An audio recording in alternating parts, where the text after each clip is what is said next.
नमस्कार किसान भाइयों, आप देख रहे हैं अपने पसंदीदा कार्यक्रम कृषि दर्शन को और मैं हूं आपके साथ पूनम। किसान भाइयों, मौसम चाहे कोई भी हो, जाड़े का, गर्मी या बरसात का हो, खेती किसानी हो या पशुपालन, इन सभी चीज़ों की जानकारी हमारा कार्यक्रम कृषि दर्शन आपको देता है। और साथ ही साथ कोई भी समस्याएं या परेशानी हो तो आपको हमारा कार्यक्रम मंगलवार के दिन फोन इन लाइव के द्वारा आपके प्रश्नों का उत्तर हमारे कृषि विशेषज्ञों द्वारा कराता है। तो जी हाँ, आज मंगलवार है तो तैयार रहें अपने प्रश्नों के साथ। तो किसान भाइयों, लेकिन इसके पहले हम देखेंगे कि क्या कुछ नया है हमारे कृषि जगत में, खबरें खेती की में। नमस्कार, खबरें खेती में आपका स्वागत है। मैं हूं रूपम। आइए एक नजर डालते हैं खबरें खेती में आज क्या है खास। रंगीन मछली का व्यवसाय आय का बेहतरीन जरिया। टमाटर के उन्नत प्रभेद का करें इस्तेमाल, बढ़ेगा मुनाफा। कम समय में पोटैटो प्लांटर से करें आलू की बुवाई। बिजली के बिल पर होने वाले अतिरिक्त खर्च को कम करने और सोलर पैनल के जरिए किसानों की आमदनी को बढ़ाने के लिए राज्य सरकार तैयारी कर रही है। सोलर पैनल योजना के तहत बिहार के किसानों को सरकार द्वारा 60 से 90% तक का अनुदान मुहैया कराया जा रहा है। ऐसा कहा जाता है कि रंगीन मछलियों के साथ समय व्यतीत करने से मानसिक तनाव कम होती है। आजकल एक्वेरियम को घर में सजाने का प्रचलन काफी बढ़ गया है। ऐसे में किसान रंगीन मछलियों का व्यवसाय शुरू कर अच्छी आमदनी भी प्राप्त कर सकते हैं। शहरों में रंगीन मछलियों को पालने का चलन लगातार बढ़ रहा है। ऐसे में किसान मछली पालन के साथ साथ रंगीन मछलियों को पालकर और ज्यादा मुनाफा कमा सकते हैं। जो मछली पालक देसी मछलियों का पालन कर रहे हैं वो रंगीन मछलियों को भी पाल सकते हैं। उसके लिए ज़्यादा खर्चे की भी ज़रूरत नहीं होती है। इसके लिए कई मत्स्य संस्थानों में प्रशिक्षण भी दिया जाता है। किसानों की आय को दोगुना करने के लिए संस्थान और विभाग द्वारा किसानों को ट्रेनिंग भी दी जाती है।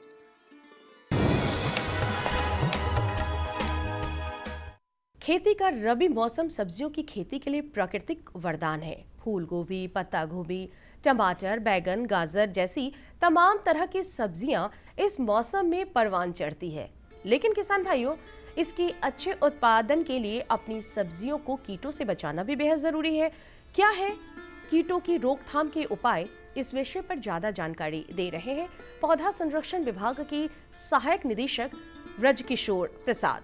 रात में प्रकाश फंदा जिसको बोलते हैं, रात में हम लोग उसका 100 वाट का बल्ब के प्रकाश में हम लोग लगा के और खेतों में छोड़ देते हैं, जहाँ उस प्रकाश के वेवलेंथ से जो कीड़े वहाँ आकर्षित होते हैं, उसके नीचे एक केरोसिन मतलब ऑयल डालकर एक पानी का टब रहता है, उसमें कीड़े गिरते हैं आकर्षित होकर, उसके बाद वहीं मर जाते हैं। किसान भाइयों, टमाटर की खेती एक व्यवसाय का रूप ले चुकी है क्योंकि सालों भर इसकी मांग बनी रहती है। लेकिन टमाटर की अधिकतम पैदावार के लिए इसके उन्नत प्रभेदों का चयन अति आवश्यक है। पूसा हाइब्रिड 2, मंगला, वैशाली, स्वर्ण समृद्धि, अर्का रक्षक F, अर्का सम्राट F आदि टमाटर के उन्नत प्रभेद हैं। उन्नत प्रभेदों से अगर टमाटर की खेती आप करते हैं तो आपकी फसल को रोगों से बचाने में भी आप कारगर काम करते हैं और पैदावार भी काफी अच्छी होती है।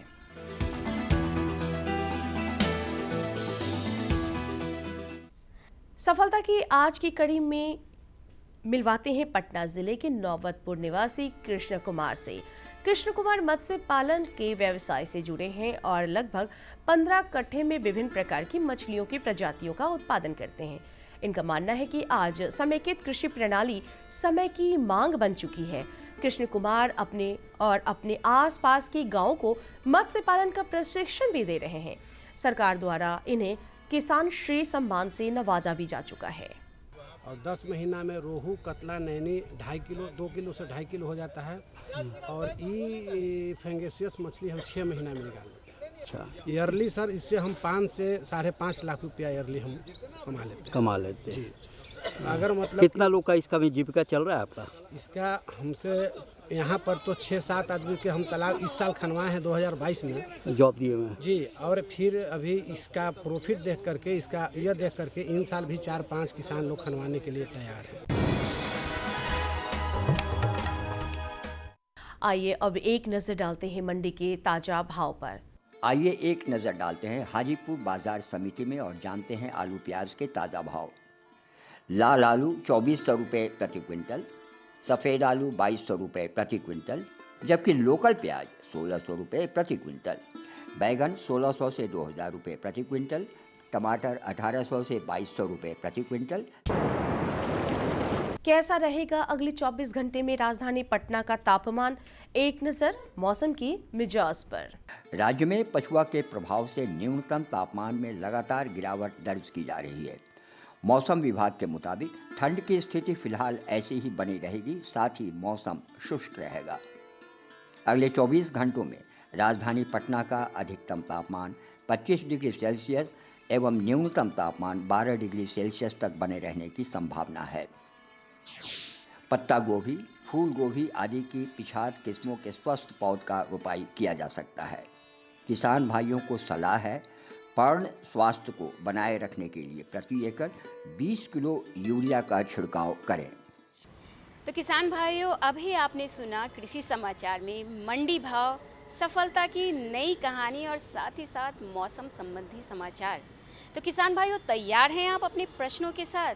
तो देर किस बात की, फ़ोन उठाइए और सीधे जुड़िए हमारे कृषि विशेषज्ञों से। तो सीधे चलते हैं स्टूडियो, जहां हमारे कृषि वैज्ञानिक आपके प्रश्नों के उत्तर के लिए मौजूद हैं।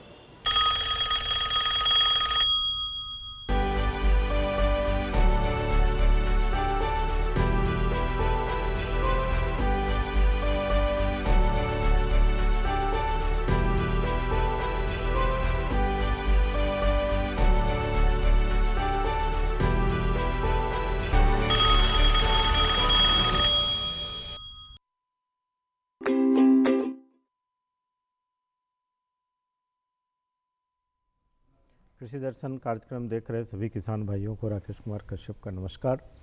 किसान भाइयों, रबी का मौसम है और इसमें रबी में हमारे पास कई फसलों का विकल्प होता है। तो जब आप अलग अलग फसलों के में लगे होंगे तो उसमें कीट व्याधि एक बहुत ही महत्वपूर्ण पहलू है जो आपके फसलों के नुकसान का कारण बनता है। तो आज हम लोग चर्चा करेंगे रबी के फसलों में कीट व्याधि प्रबंधन, और इसमें हमारे साथ विशेषज्ञ भाग लेंगे। ब्रजकिशोर जी हैं जो सहायक निदेशक पौधा संरक्षण कृषि विभाग मीठापुर में बैठते हैं, और आप इनसे जुड़ सकते हैं। जुड़ने के लिए आपको हमारा टोल फ्री नंबर डायल करना होगा। हमारा टोल फ्री नंबर है 1800-3456-171। तो इस नंबर पे जोड़ के आप अभी जो फसल लगी हुई है उसमें अगर किसी भी प्रकार की इस तरह की समस्या, जो कीट हो, रोग हो, इनसे संबंधित है तो आप ज़रूर पूछें। इसके अलावा भी जो फसलें आपके खेत में लगी होंगी या बगीचे होंगे उनसे भी संबंधित पूछ सकते हैं, उसमें कोई दिक्कत नहीं है। लेकिन मुख्य रूप से अभी हम लोग केंद्रित करेंगे रबी में जो विभिन्न प्रकार की फसलें लगी हैं उसमें। सबसे पहले ब्रजकिशोर जी, अभी जो बिहार के परिप्रेक्ष्य में देखें तो आलू हमारे यहाँ का एक बहुत ही महत्वपूर्ण फसल है और देश के तुलना में देखें तो हम एक अच्छे उत्पादक भी हैं। आलू की फसल जो अभी है और जिस तरीके से तापमान गिरते जा रहा है, वैसे में हमारे किसान भाइयों को वर्तमान में क्या करना चाहिए? देखिए, वर्तमान मौसम में अभी हम लोग देख रहे हैं कि 10 डिग्री के आसपास मेरा टेम्परेचर चला जा रहा है रात का, और शाम होते ही और कुछ कुहासे का वातावरण बन रहा है। ये हमारे, और आज हम लोग देखें, आज के दिन में हम लोग बैठे हुए हैं, आज कुछ बादल भी थे। तो इस तरह का मौसम अगर बनता है, इस तरह का वातावरण बनता है, तो इसमें अगेती झुलसा और पिछेती झुलसा लगने का चांस आलू के लिए बहुत होता है। और आलू फसल में ये समय नहीं लेने देता है। सबसे इसमें डिमेरिट क्या है कि अगर 2 से 3 दिन में अगर आपको पता चलता है और क्विक इसमें हम लोग किसी रासायनिक फंजीसाइड का स्प्रे नहीं किए तो हमारी फसल बर्बाद हो सकती है और उत्पादन प्रभावित हो सकता है। जो अर्ली में, मतलब पहले जो आलू लगाए हैं, उनके लिए बहुत ही ज़रूरी है कि हम इसका प्रबंधन ठीक से करें। और जो नए लगाए हैं और या लगा रहे हैं, अभी के मौसम में जो आलू लगा रहे हैं धान काट कर, उनको तो चाहिए कि सबसे पहले बीजोपचार कर लें।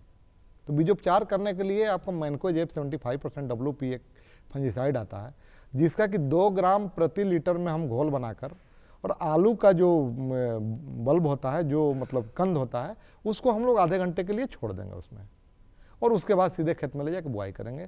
तो हमारे जो नए जो पौधे निकलेंगे तो उसमें हमारा आगाती और पछाती झुलसा का प्रकोप नहीं के बराबर होगा, कम होगा, नहीं के बराबर होगा, कम नहीं के बराबर होगा। जो किसान भाई आलू लगा चुके हैं, अभी का जो वातावरण बन रहा है, इसमें सबसे पहले है कि हम लोग को सावधान रहना है और देखना है कि कब हमारा कुहासा और बादल का मौसम करता है। तो इसमें हम लोग को सबसे पहले मैनकोजेब 75% WP का 2 ग्राम प्रति लीटर पानी में घोल बिना छिड़कें।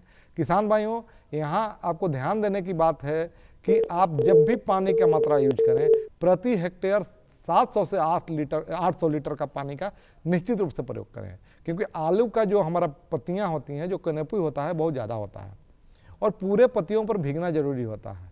तो केमिकल के साथ साथ, मतलब रसायन के साथ साथ हमारा पानी की भी मात्रा प्रचुर रहनी चाहिए, तब हमारा हो सकता है। अगर हम मैकेनिकल मेथड की बात करें तो, या कल्चरल विधि की बात करें तो, अगर मान लीजिए कि टेम्परेचर बहुत ज़्यादा चला गया, हमारा 6 डिग्री 7 डिग्री है और उस समय लगता है कि है, तो हमको हल्की सिंचाई कर देने पर भी हम इस पल्ला जिसको बोलते हैं अगेती झुलसा और पिछाती झुलसा से हम बच सकते हैं।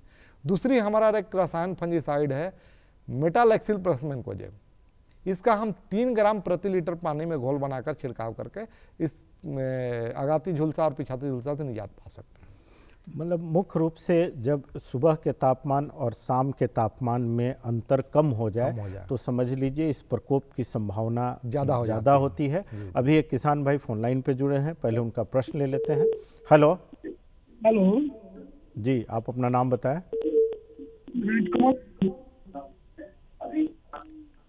आप अपने टीवी के वॉल्यूम को कम कर दें, तभी आपकी आवाज़ हमारे पास तक बेहतर तरीके से पहुंच पाएगी। जी, राजकमल सर जी, आप अपना प्रश्न बताएं। प्रश्न मेरा याद आम का जो पेड़ है। हेलो जी, आप अपने टीवी के वॉल्यूम को कम करें पहले। बिल्कुल कम कर देंगे। हाँ बोलिए। आम का जो पेड़ है जी, उसमें जो है कीट लगा हुआ है। किस चीज में कीट लगा हुआ है? पत्तियों में लगा हुआ है, टहनी में लगा हुआ है, जड़ में लगा हुआ है? टहनी में लगा हुआ है। टहनी में मतलब क्या वहां से कुछ क्या बोलते हैं, लकड़ी के बुरादा जैसा गिर रहा है उसमें से?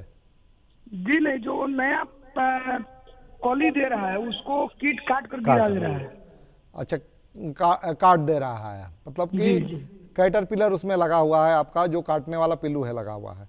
उसके लिए बाजार में आपको डायमेथोएट 30% EC एक रसायन आता है, मतलब कीटनाशक आता है, उसका 1.5 ml प्रति लीटर पानी में घोल बनाकर छिड़कवा दीजिए। कितना? 1.5 ml प्रति लीटर पानी में घोल बनाकर, जितना भी पानी लगे 1.5 ml प्रति लीटर पानी में आप घोल बनाकर छिड़का दीजिए। इस तरह के प्रकोप में इमिडाक्लोप्रिड भी काम कर सकता है क्या? कर सकता है, लेकिन इमिडाक्लोप्रिड जनरली चूसने वाले कीट के लिए ज़्यादा इफेक्टिव होता है, क्योंकि कई बार किसान भाई इसमें भी कंफ्यूज होते हैं। नहीं कि इफेक्टिव रहेगा, काम करेगा, ऐसा नहीं है, लेकिन बट डायमेथोएट और मैंगो के लिए रिकमेंडेड एक तरह से डायमेथोएट है। सुरक्षित इनका मान लीजिए कि मधुआ कीट भी होगा तो भी इससे प्रकोप से निजात पालेंगे। जब उसमें कीट लग रहा है तो इनमें भी कि हिडन में मधुआ कीट हमेशा आम के पेड़ों पर रहते हैं। तो मतलब 1.5 लीटर, अभी इस मौसम भी हो गया है आम के लिए, तो 1.5 ml डाइमेथोएट 1 लीटर पानी में मिला के किसी भी दवा का प्रयोग करें तो उसमें पानी की मात्रा जरूर दें, अन्यथा आपको दवा का भरपूर लाभ नहीं मिलेगा। और एक साथ में है कि आप मतलब दवा के साथ आप उसमें एक स्टिकर आता है, मतलब कि आपका शैम्पू जैसा एक केमिकल होता है, उसको आप 1 ml प्रति लीटर में मिला लें, तो वो जो आपका रसायन है पत्तियों पर चिपक जाएंगे और ज़्यादा इफेक्टिव होंगे। ये भी महत्वपूर्ण है, स्टिकर का व्यवहार करना। चलिए, अभी एक और किसान भाई जुड़ गए हैं, उनका प्रश्न ले लेते हैं। हेलो जी, आप अपना नाम बताएं। नाम मेरा विजय कुमार। कहाँ से बोल रहे हैं? शेखपुरा जिला मुरादपुर गाँव। जी, प्रश्न बताइए। प्रश्न है कि बैगन का पेड़ है जी, उसमें पत्ता में छेद हो गया है। पत्ता में क्या हो गया है? पत्ता में छेद हो जाता है, बैगन फलता है जो कीड़ा लग जाता है। अच्छा, मतलब कि आपका फ्रूट एंड फ्रूट बोरर का दोनों, मतलब आपके टहनी और पत्तों में भी छेद है और फल में भी छेद हैं। हाँ जी जी जी। हाँ, तो इसके लिए एक तो हमारा है कि अगर आप जड़ में दे सकें, जड़ में अगर दवा दे सकें तो कार्बोफ्यूरॉन 3G आता है, उसका 25 किलो प्रति हेक्टेयर के हिसाब से अगर बड़े पैमाने पर लगाए हैं, 1 हेक्टेयर के लिए आपको एक हाँ, अच्छा है सर। 6 कट्ठा में है, 1 कट्ठा में जी। हाँ, तो 1 कट्ठा में है तो पर आप प्लांट 1 किलो आपके लिए 1 से 1.25 किलो कार्बोफ्यूरॉन जो आता है उसको आप जड़ में दे दें तो उससे भी ये कंट्रोल हो जाएगा। दूसरी अगर हमारा दावा है तो उसको हम लोग जो कीटनाशक बोलते हैं इमिडाक्लोप्रिड है, जिसका मतलब 1 ml प्रति 3 लीटर पानी में घोल बनाकर छिड़काव करें तो भी आपका इफेक्टिव कंट्रोल हो सकता है। मतलब इन दोनों दवाओं का अगर आप प्रयोग करते हैं, एक को जड़ में और एक, चूंकि 2 अलग अलग प्रकार के हाँ, कीट ये का क्योंकि ये अंदर में रह के फल के अंदर खा रहे हैं, टहनी के अंदर रह के खा रहे हैं, तो सिस्टमिक इन नेचर जो रहेगा और जिस वही काम तरीके से करेगा। बता रहे हैं कि पत्ते में छेद कर रहे हैं यानी प्रकोप ज़्यादा बढ़ चुका है, तो ऐसे में तुरंत आप इन दवाओं का प्रयोग करें। अभी वक्त हो चला है एक छोटे से सूचनात्मक अंतराल का, हम तुरंत वापस आते हैं इस अंतराल के बाद।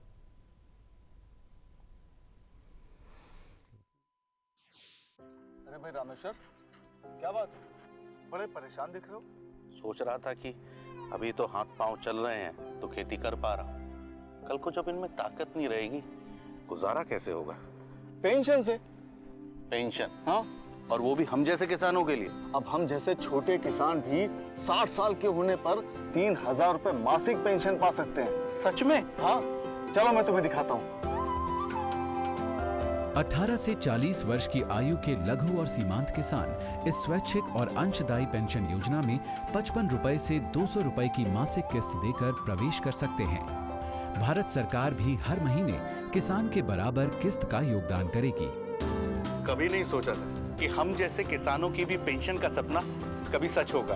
प्रधानमंत्री किसान मान धन योजना, अन्नदाता के परिश्रम को संबल, पेंशन से सुरक्षित उनका कर। नजदीकी जन सेवा केंद्र जाकर इस योजना से जुड़ें। वाह मेरे स्मार्ट किसान, स्मार्टफोन है, डाटा भी है और कृषि नेटवर्क ऐप खेती की हर समस्या का समाधान। बीज का चयन, फसल बीमारी के उपचार, आसपास के मंडियों के भाव, अब हमारे हाथ में हर समाधान। कृषि नेटवर्क, किसान का स्वाभिमान। डाउनलोड करें अभी के अभी। किसान भाइयों, हम लोग चर्चा कर रहे हैं रबी के फसलों में लगने वाले कीट व्याधि के प्रबंधन की, और आपके तमाम प्रश्न बता रहे हैं कि कीटों का प्रकोप अच्छा खासा हो चुका है। अभी एक और किसान भाई फोन लाइन पे जुड़े हैं, उनकी समस्या को पहले लेते हैं। Hello hello hello. हाँ जी डॉक्टर साहब नमस्कार। नमस्कार, कहाँ से बोल रहे हैं? जी मैं गाजीपुर यूपी से बोल रहा हूँ। आप अपने टीवी के वॉल्यूम को पहले कम कर दें, तभी आपकी बात हम बेहतर समझ पाएंगे। हाँ जी सर, कम कर दिया है। हाँ, हेलो। आप अपने टीवी के वॉल्यूम को पहले कम कीजिए। जी कर दिया। जी, अब आप बताएं आप कहाँ से बोल रहे हैं? जी मैं गाजीपुर यूपी से बोल रहा हूँ। अच्छा, यूपी गाजीपुर से बोल रहे हैं। आप अपना प्रश्न बताइए। जी मेरा बोया, आलू 20 अक्टूबर को बोया। आलू में? आलू 20 अक्टूबर को बोया हूँ मैं। अच्छा, 20 अक्टूबर को, हाँ ठीक है। तो सर मैं उसमें ऐसा चाहता हूँ कि वो उसमें कुछ दाना अच्छा है और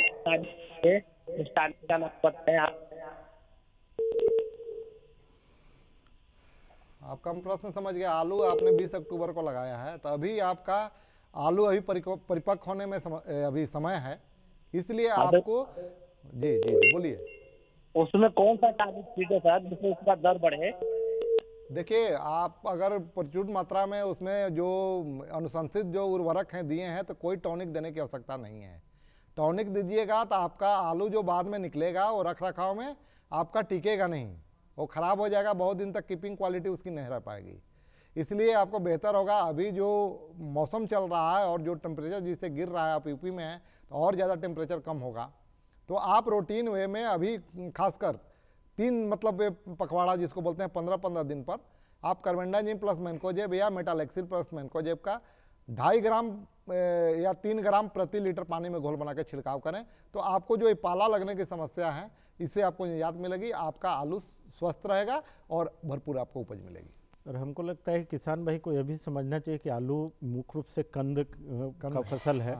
और जो आप टॉनिक देने की बात कर रहे हैं उससे जो वेजिटेटिव ग्रोथ होगा वो आपके पौधे में लगने वाले अगेती या पछेती झुलसा को बढ़ाने में और मदद करेगा। और उसमें और एक है ना कि मान लीजिए कि हम अगर उसमें टॉनिक डालते हैं तो उसका वेजिटेटिव ग्रोथ होगा और फिर उसमें जो हार्मोन्स बेसिकली मतलब हार्मोन्स ही होते हैं। हाँ, तो हार्मोन्स आपके कंद को इफेक्ट करेंगे। तो इसलिए ज़्यादा बेहतर है कि आप प्रॉपर पोषक प्रबंधन करें जो आपके क्षेत्र के हिसाब से अनुशंसित हो। अभी एक और किसान भाई फोन लाइन पे हैं, उनका प्रश्न ले लेते हैं।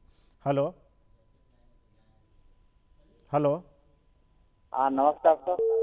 नमस्कार। कहाँ से बोल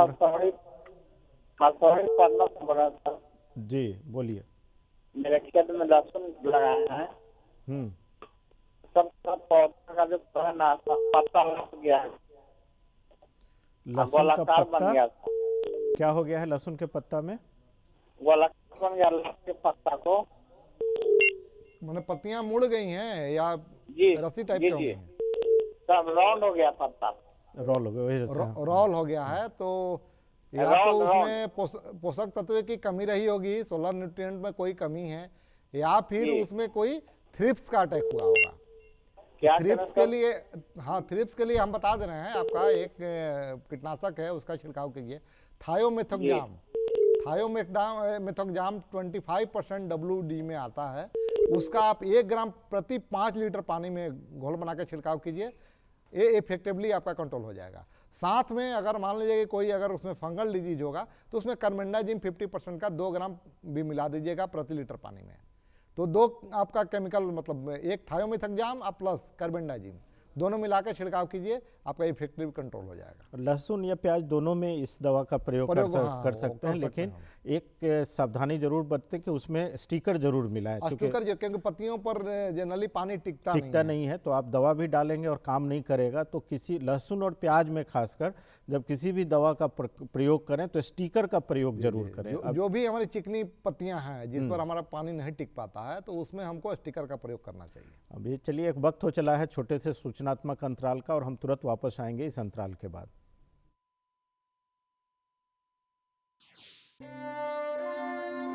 प्रधानमंत्री किसान सम्मान निधि, उसका लाभ उन किसानों को मिलेगा जिनके पास 5 एकड़ से कम भूमि है। आजादी के बाद देश के इतिहास में किसानों के लिए बनी ये सबसे बड़ी योजना है। प्रधानमंत्री किसान सम्मान निधि। इस योजना के तहत 2 हेक्टेयर तक की जोत वाले किसान परिवार को 6,000 रुपए का सालाना भुगतान होगा, जो पात्र किसानों को 2-2 हजार की 3 किश्तों में सीधा उनके खातों में जमा होगा। इन पात्र परिवारों का चयन राज्य सरकार कर रही है। इस योजना का पूरा खर्च भारत सरकार वहन कर रही है। सम्मान, जिस पर हमेशा अन्नदाता का हक था, उसे अब वो सीने पर लगाकर घूम भी सकेगा। प्रधानमंत्री किसान सम्मान निधि, किसान की किसानी का नया अभिमान। वाह मेरे स्मार्ट किसान, स्मार्टफोन है, डाटा भी है और कृषि नेटवर्क ऐप खेती की हर समस्या का समाधान। बीज का चयन, फसल बीमारी के उपचार, आसपास के मंडियों के भाव, अब हमारे हाथ में हर समाधान। कृषि नेटवर्क, किसान का स्वाभिमान। डाउनलोड करें अभी के अभी। किसान भाइयों, रबी में हमारे पास फसलों के बहुत सारे विकल्प होते हैं, जिसलिए आपके जो प्रश्न आ रहे हैं वो अलग अलग फसलों के होने वाले कीटों का प्रकोप जो है उससे संबंधित है।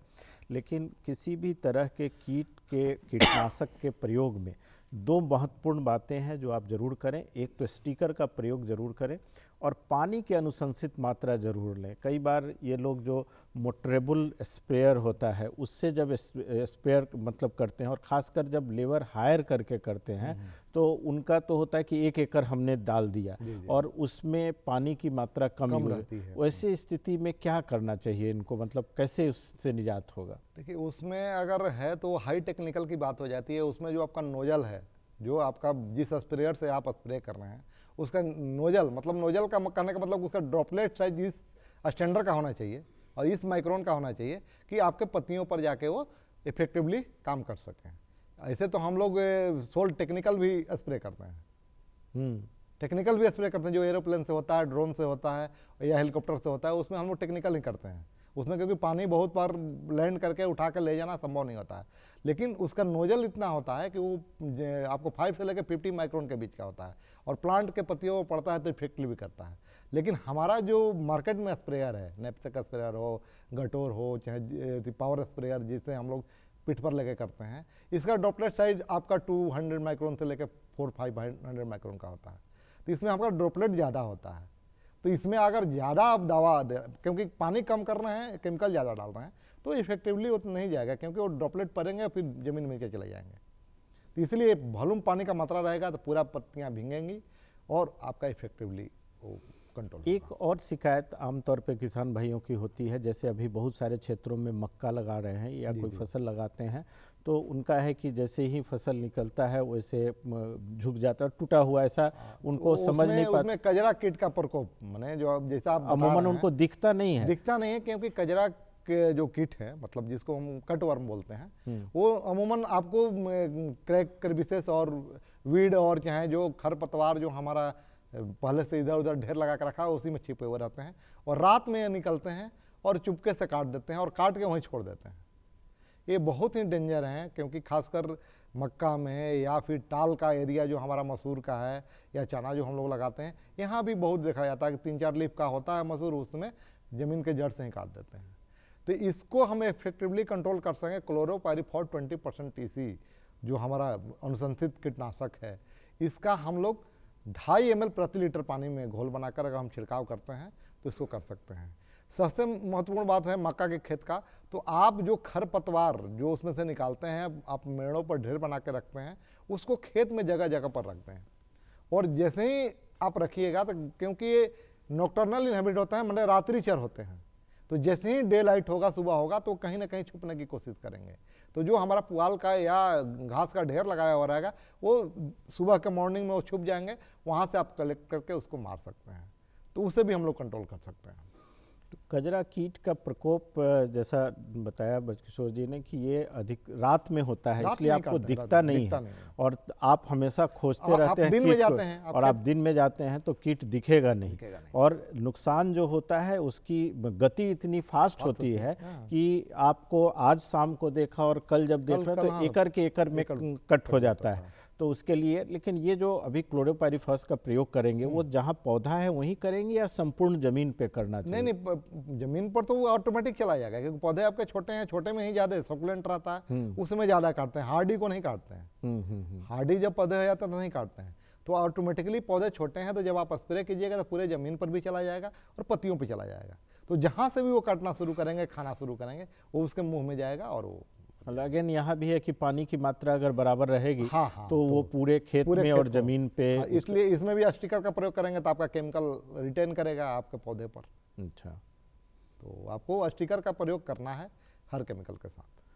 अभी एक किसान भाई फोन कट गया, प्रश्न था उनका कि आम के पेड़ में चीरा जैसा हो जाता है और वहाँ पे कीट का उनको संभावना ट्रंक पे दिखती है, बहुत संक्षिप्त में इसका क्या जवाब होगा, चूँकि समय खत्म। अगर कीट की समस्या दिखती है, मान लीजिए कि अगर उसमें कोई डिजीज है या न्यूट्रिएंट की कमी है, सबसे पहले इसमें बोरन की डिफिशियंसी के चलते वो क्रैकेस आते हैं, तो उसमें हम लोग जड़ में बोरन देकर उसको हम लोग या कोई भी सूक्ष्म पोषक तत्व देकर उसको भरपाई कर सकते हैं।